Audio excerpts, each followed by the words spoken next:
Le ministre français des Armées, Sébastien Lecornu, s'est rendu ce mercredi en Ukraine pour témoigner du soutien de la France.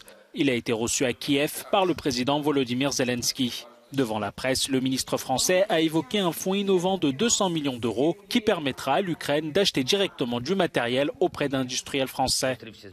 J'ai rencontré le ministre français de la Défense. Nous avons discuté de notre coopération au cours de cette année, de la reconstruction de l'Ukraine et d'une nouvelle étape dans le renforcement de notre défense aérienne. Merci la France.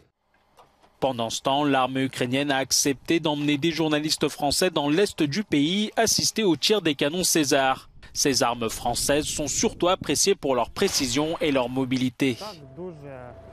Je l'aime beaucoup en raison de son agilité et de la rapidité du tir. Nous pouvons facilement changer de position avec ce véhicule pour mieux appréhender nos cibles. Ce mercredi, lors d'une interview diffusée sur une chaîne russe, le chef de la diplomatie russe s'est dit convaincu que Moscou atteindrait ses objectifs en Ukraine à force de patience et d'entêtement. Nous ne rejetons jamais les propositions visant à parvenir à des accords diplomatiques. Les conditions pour engager des discussions sur ces accords sont bien connues.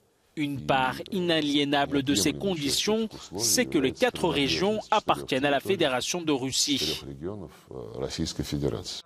Ces images fournies par le ministère russe de la Défense montrent un exercice d'entraînement avec des militaires russes et bélarusses.